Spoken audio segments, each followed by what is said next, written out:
மாண்புமிகு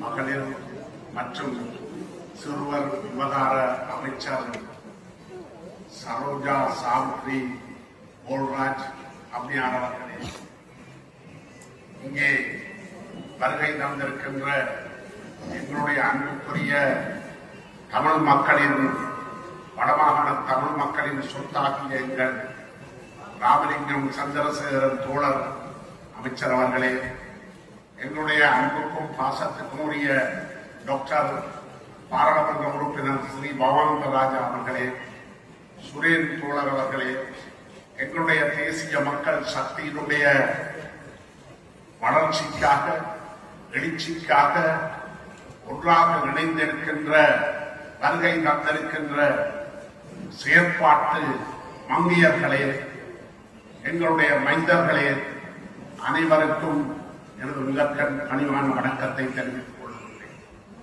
இன்று நாங்கள் இங்கே இலங்கையின் வரலாற்றிலே ஓர் புதிய அதிசயத்தை காண்கிறோம். இன்றைக்கு பண்டத்தரிப்பிலே இதுவரை நடந்திராத பெண்கள் சந்திப்பு என்கின்ற ஒரு நிகழ்ச்சி நடந்து கொண்டிருக்கிறது. அதில் எங்களுக்கு முதன்மை விருந்தினராக வந்திருக்கின்றவர் இலங்கையில் அதிசயம் நிகழ்த்திய சரோஜா சாவித்ரி போல்ராஜ் அம்மையார். என்ன அதிசயம்? அவரை நான் காணவில்லை.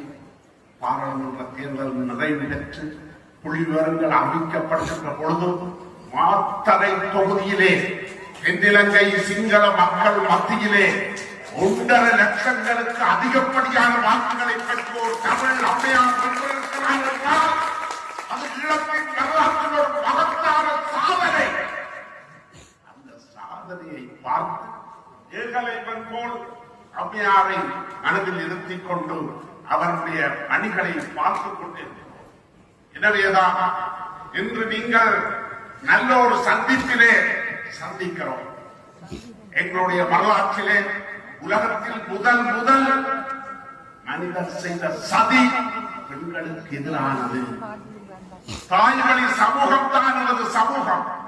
நமது தேச உடைமை சட்டம் சொல்கிறது பெண்கள் தான் முதலிடம். ஆண்கள் மன்னிக்க வேண்டும். எங்களால் பிள்ளை பெற முடியாது. என்ன இருந்தாலும் அடுத்த சந்ததியை உருவாக்குகின்றவர்கள் பெண்கள். எங்களுடைய பிள்ளைகளை பாதுகாக்கின்றவர்கள் பெண்கள். மகளிர் சிறுவர் விவகாரங்களுக்கு பொறுப்பாக இருக்கின்ற அம்மையார் அவர்கள் வருகை தந்திருக்கிறார்கள். கல்வி, செல்வம், வீரம் மூன்றும் பெண்கள். என்ன இல்லை இந்த திருநாட்டில்? ஏன் கையை ஏந்த வேண்டும் நாம் வெளிநாட்டில் என்று சொல்கின்ற வகையிலே பெண்கள் 24 மணித்தியாலும் தங்கள் வீடுகளிலே அவர்கள் தங்களை தியாகம் செய்து பிள்ளைகளுக்காக கணவனுக்காக அர்ப்பணித்து வாழ்கின்ற வாழ்க்கை அதிசயமான உலகம் உண்மைக்கு புதுமையானது.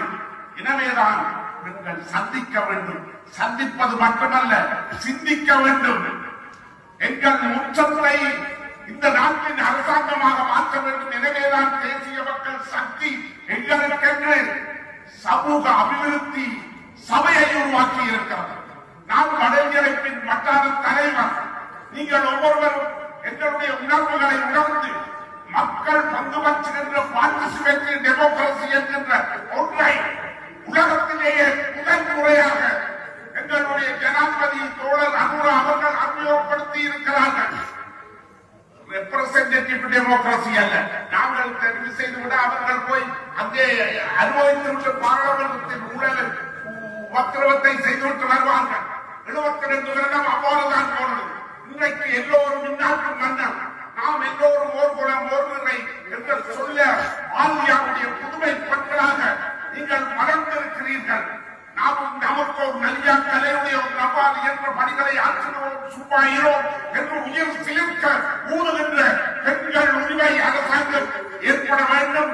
அதற்கு இந்த தேசிய மக்கள் சக்தியை விட்டால் எங்களுடைய சரோஜா சாவித்திரி போல் ராஜ் அம்மையார் அவர்களை விட்டால் வேறு கதி இல்லை. இந்த பலத்தை, இடத்தை, இந்த சந்திப்பை நாங்கள் சிந்தித்து சமூகத்தை மாற்றுவோம் என்று கூறி அன்புக்கு விடைமொழி வழங்க